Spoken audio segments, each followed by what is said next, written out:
Learning അഖില മിസ്സാണ്. So നമ്മുടെ annual എക്സാമിന് വേണ്ടി എല്ലാവരും പഠിച്ചുകൊണ്ടിരിക്കുകയായിരിക്കും അല്ലേ. നമ്മുടെ ഇൻ്റഗ്രേഷനിൽ നമ്മുടെ മലയാളത്തിൽ നിന്ന് ചോദിക്കാൻ സാധ്യതയുള്ള കുറച്ച് ചോദ്യങ്ങളാണ് നമ്മൾ ഇന്നത്തെ വീഡിയോയിൽ ഡിസ്കസ് ചെയ്യുന്നത്. അപ്പോൾ മക്കൾ എന്ത് ചെയ്യുക, വീഡിയോ സ്കിപ്പ് ചെയ്യാതെ കാണുക, കാരണം ഓരോ ചോദ്യങ്ങളും വളരെ പ്രധാനപ്പെട്ടതാണ്. ആദ്യം നമ്മൾ നോക്കുന്നത് ഡയറി എഴുതുന്നതുമായിട്ട് ബന്ധപ്പെട്ട ചോദ്യമാണ്. അപ്പോൾ നമുക്കറിയാം അല്ലേ, നമ്മുടെ എക്സാമിന് ഇപ്പോൾ Day 1, Day 2, Day 3 എന്ന് പറഞ്ഞ് 3 ദിവസങ്ങളിലായിട്ടാണ് ഇൻ്റഗ്രേഷൻ്റെ എക്സാം.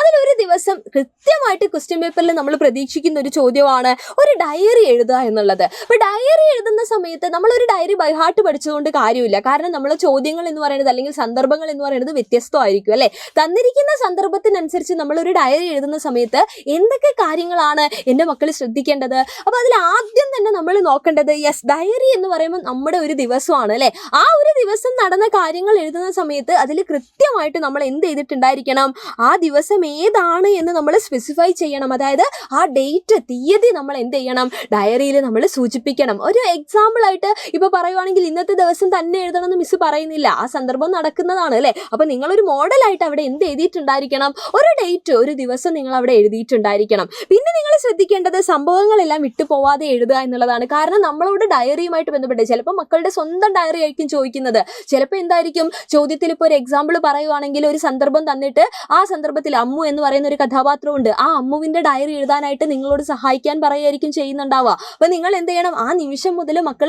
അമ്മു ആയിട്ട് മാറണം അല്ലേ. എന്നിട്ട് നിങ്ങൾ ഡയറി എഴുതുന്ന സമയത്ത് അമ്മു എന്നല്ല അതിൽ എഴുതേണ്ടത്, ഞാൻ അല്ലെങ്കിൽ എൻ്റെ എന്ന് പറഞ്ഞുകൊണ്ടാണ് നമ്മൾ ഡയറിയിൽ കാര്യങ്ങളെല്ലാം എന്ത് ചെയ്യേണ്ടത്, എഴുതേണ്ടത് അല്ലേ. സ്വന്തം അനുഭവങ്ങളെല്ലാം ചേർക്കണം നമ്മൾ.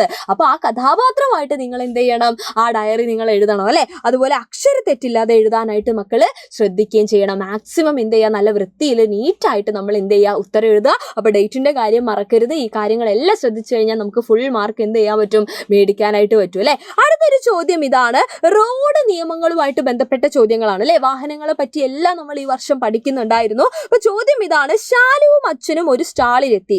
വാഹനങ്ങളുടെയും റോഡ് അപകടങ്ങളുടെയും ധാരാളം ചിത്രങ്ങൾ അവിടെ പ്രദർശിപ്പിച്ചിട്ടുണ്ട്. ഇത് റോഡ് നിയമങ്ങളെ കുറിച്ച് ആളുകൾക്ക് അറിവ് നൽകുന്നതിനുള്ള സ്റ്റാളാണ്. അച്ഛൻ പറഞ്ഞു.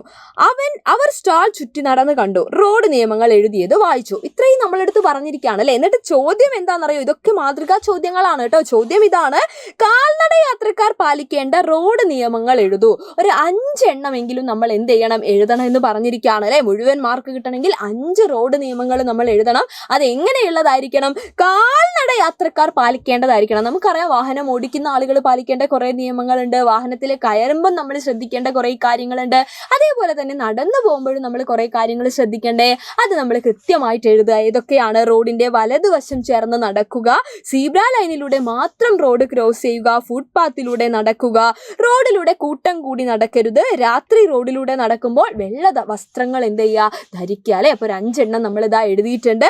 അതുപോലെ നിങ്ങളും എന്ത് ചെയ്യണം, ഈ പറയുന്ന പോലെ കൃത്യമായിട്ട് ഉത്തരങ്ങളൊക്കെ എഴുതി തന്നെ എന്ത് ചെയ്യുക, ശീലിക്കുക. എന്നാലേ നമുക്ക് എക്സാമിന് ഒരു മടിയും ഇല്ലാതെ ഉത്തരങ്ങൾ എഴുതാൻ പറ്റുള്ളൂ. അടുത്തൊരു ചോദ്യം ഇതാണ്, വീട് വൃത്തിയായി സൂക്ഷിക്കാൻ എന്തെല്ലാം ചെയ്യണം. നമ്മളോട് ചോദിക്കും, വൃത്തിയുമായിട്ട് ബന്ധപ്പെട്ട കാര്യങ്ങൾ ക്വസ്റ്റ്യൻസ് ഒക്കെ ഉണ്ടാവാറുണ്ട്. അപ്പോൾ വീട് വൃത്തിയായി സൂക്ഷിക്കണമെങ്കിൽ നമ്മൾ എന്തൊക്കെ കാര്യങ്ങൾ ചെയ്യണം, വീടും പരിസരവും തൂത്ത് വൃത്തിയാക്കുക, അടുക്കളയെന്നും തുടച്ച് വൃത്തിയാക്കുക, പാത്രങ്ങൾ കഴുകി വെക്കുക, തുണികൾ വലിച്ചു വാരിയിടാതിരിക്കുക, മുഷിഞ്ഞ വസ്ത്രങ്ങൾ കൃത്യമായിട്ട് അലക്കിയിട്ട് നമ്മൾ അടുക്കി വെക്കുക. അപ്പോൾ ആ കാര്യങ്ങളൊക്കെ കൃത്യമായിട്ട് നമ്മൾ എന്ത് ചെയ്യണം, ശ്രദ്ധിക്കണം. ഈ കാര്യങ്ങൾ മാത്രമല്ല, ഇനിയും ഒരുപാട് കാര്യങ്ങൾ നമുക്ക് ഇതിനകത്ത് ചേർത്ത് എഴുതാം അല്ലേ. നമ്മുടെ വീടും പരിസരവും ഒക്കെ വൃത്തിയാക്കുന്നതായിട്ട് ബന്ധപ്പെട്ട് നിങ്ങൾക്ക് അറിയാവുന്ന എല്ലാ കാര്യങ്ങളും നിങ്ങൾക്ക് ഉത്തരമായിട്ട് എഴുതാനായിട്ട് പറ്റും. ഇങ്ങനെയൊന്നും ചെയ്തിട്ടില്ലെങ്കിൽ നമുക്ക് അസുഖങ്ങൾ വരും എന്നുള്ളത് നമുക്കറിയാം അല്ലേ. അപ്പോൾ അടുത്തൊരു ചോദ്യം, രോഗങ്ങളെ തരംതിരിച്ചെഴുതാനാണ്. ഇവിടെ ഇതാ കുറേ രോഗങ്ങൾ തന്നിട്ടുണ്ട് അല്ലേ. നോക്കിയാൽ നിങ്ങൾ, ക്ഷയം, തലവേദന, വയറുവേദന, കോവിഡ്, പ്രമേഹം, എലിപ്പനി, പല്ലുവേദന, മഞ്ഞപ്പിത്തം, ഡെങ്കിപ്പനി,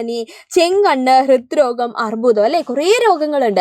ഈ രോഗങ്ങളെ നമ്മൾ എന്ത് ചെയ്യണം, 2 ആയിട്ട് നമ്മൾ തരംതിരിച്ചെഴുതണം. അങ്ങനെ തരംതിരിച്ചെഴുതുന്ന സമയത്ത് ഏതൊക്കെയാണ് നമ്മൾ ആലോചിക്കേണ്ടത്, നമുക്ക് ചുറ്റും പകരുന്ന രോഗങ്ങളും ഉണ്ട്, പകരാത്ത രോഗങ്ങളും ഉണ്ട് അല്ലേ. ഒരാൾക്ക് വന്നതിൻ്റെ പേരിൽ വേറൊരാൾക്ക് വരണമെന്ന് ഒരു നിർബന്ധവും ഇല്ലാത്ത കുറേ രോഗങ്ങളും ഉണ്ട്. എന്നാൽ എനിക്ക് വന്നാൽ ഞാനുമായിട്ട് സമ്പർക്കത്തിൽ വരുന്ന ആളുകൾക്ക് വരാൻ സാധ്യതയുള്ള രോഗങ്ങളും ഉണ്ട്. അപ്പോൾ 2 പേരെയും നമ്മൾ എന്ത് ചെയ്യുക, കൃത്യമായിട്ട് നോട്ട് ചെയ്ത് വെക്കുക. അപ്പോൾ പകരുന്ന രോഗങ്ങൾ ഏതൊക്കെയാണ്, ക്ഷയം, കോവിഡ്, ഡെങ്കിപ്പനി, ചെങ്കണ്ണ്, എലിപ്പനി, മഞ്ഞപ്പിത്തം ഇതൊക്കെ എന്താണ്? പകർച്ചവ്യാധികളാണ് അല്ലേ, പകരുന്ന രോഗങ്ങളാണ്.